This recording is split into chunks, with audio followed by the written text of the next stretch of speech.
لیکن اپنے آپ کو مفتی سمجھ لینا کہ ہم بڑے ماہر مفتی ہو گئے ہیں، یہی غلط ہے،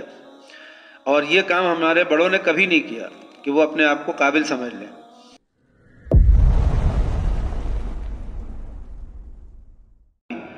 اپنے سے ابھی ایک صاحبہ نے مجھے فون پہ کہا،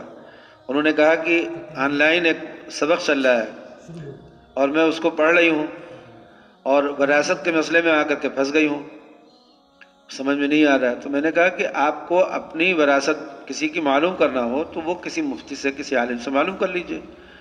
لیکن وراثت کے مسئلے میں اتنی مہارت پیدا کرنا جتنی ایک مفتی کو ہوتی ہے، ایک عالم کو ہوتی ہے، یہ ہر ایک کے ذمہ تھوڑی ہے،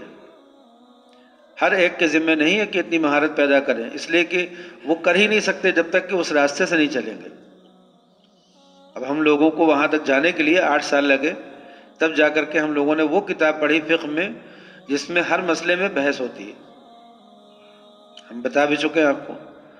بتا چکے ہیں کہ ہم لوگوں نے ایک مسئلہ کہ اس سے خون نکلنے سے وضو ٹوٹتا ہے کہ نہیں ٹوٹتا، یہ ایک مسئلہ ہے، صرف ایک سوال ہے۔ اب اس ایک مسئلے کو امام شافعی کہتے ہیں کہ نہیں ٹوٹتا، امام ابو حنیفہ کہتے ہیں کہ ٹوٹ جاتا ہے۔ تو امام شافعی کی دلیل کیا ہے؟ امام ابو حنیفہ کی دلیل کیا ہے؟ امام شافعی جو دلیل دیتے ہیں اس دلیل کا جواب کیا ہے؟ امام ابو حنیفہ جو دلیل دیتے ہیں وہ دلیل ہی وہی دلیل کیوں مضبوط ہے؟ پھر اس مسئلے میں کسی اور امام نے بھی کوئی اختلاف کیا ہو تو اس کی کیا دلیل ہے اور اس کا کیا جواب ہے؟ ہم جب اس دلیل کو نہیں مان رہے تو کوئی جواب نہ دیتے ہوں گے، تو اس کا کیا جواب ہے؟ پھر اس کے بعد ان دونوں مسئلوں میں عقلی اعتبار سے اگر دیکھا جائے تو دونوں میں کس کی رائے زیادہ صحیح ہے، یعنی رائے بھی دیکھا جائے کہ رائے کے اعتبار سے کس کی رائے زیادہ مضبوط ہے، کس کی کمزور ہے، اور دلیل کے اعتبار سے بھی دیکھا جائے کہ دلیل کس کی مضبوط ہے اور کس کی کمزور ہے۔ تو ایک مسئلے کو ہم نے پڑھنے میں جب اتنے اقوال کے درمیان بحث مباحثہ اور سب کی دلیلوں کے ساتھ وہ سب بحث کر کے ہم لوگ آگے بڑھے، تو اب آپ اندازہ کیجئے کہ اس ایک مسئلے میں جس آدمی نے کہیں کوئی ایک دلیل دیکھی ہو اور آ کر کے حجت کرے، اور ہم نے اس کی ان تمام دلیلوں کو دیکھا ہے اس مسئلے کی اور سب کا جواب بھی دیا ہے، پھر اپنی دلیل کیوں مضبوط ہے اس کا بھی ہم نے اس کی بھی بحث کی ہے۔ تو اگر ہمیں ہر مسئلے میں ایسی تحقیق ہو اور آپ کوئی ایک مسئلے کی کوئی ایک دلیل لے کر کے آ کر کے بحث کرنے لگیں گے تو دونوں میں کیسے بحث ہوگی؟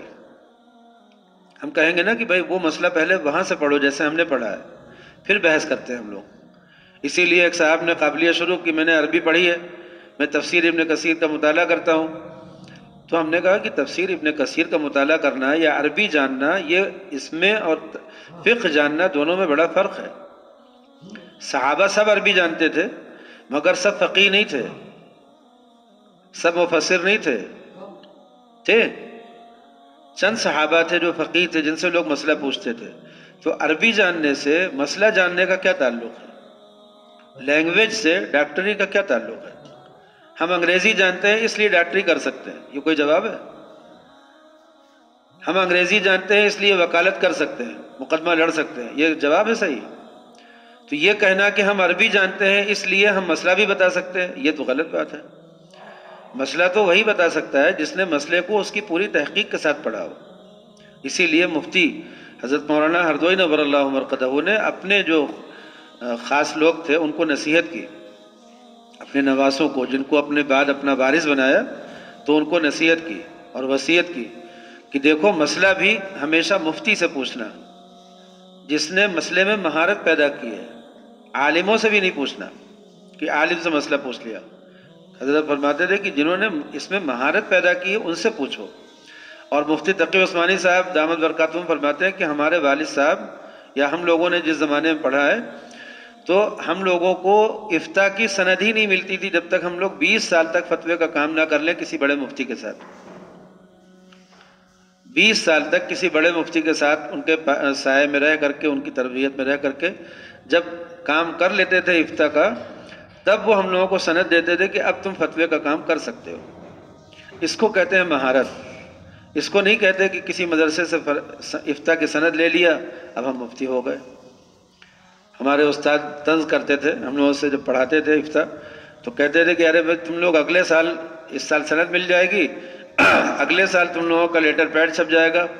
مفتی محمد حمزہ صاحب فلاں، ایسے وہ جو طنز وہ کرتے تھے کہ اگلے سال سے تم لوگوں کا لیٹر پیڈ چھپ جائے گا، اس کی وجہ سے آج تک ہم نے لیٹر پیڈ نہیں چھپایا،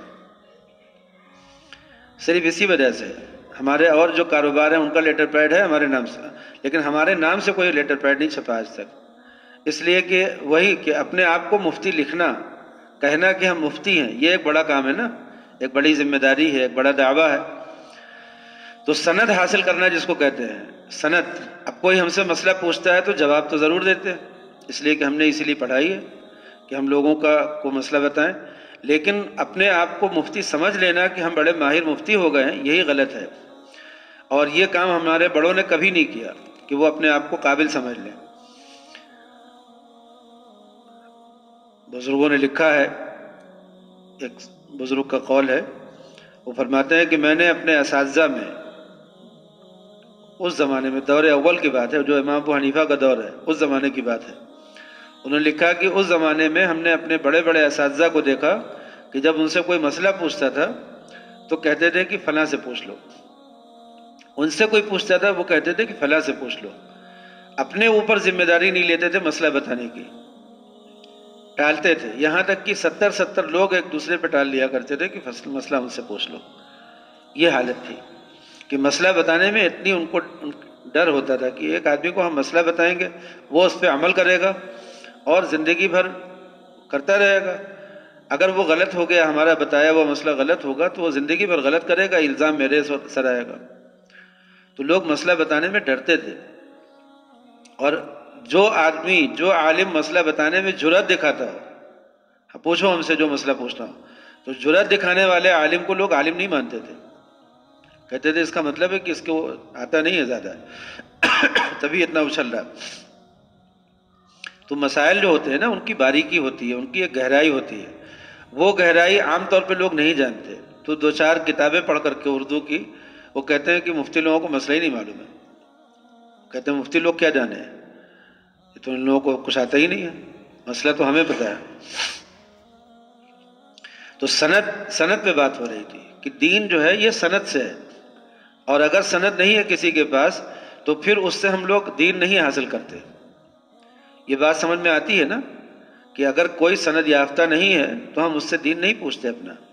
اس لیے کہ سند ہونا بہت ضروری ہے۔ پھر سند ہونا بھی کافی نہیں ہے، سند کے ساتھ ساتھ تربیت ہونا بھی ضروری ہے،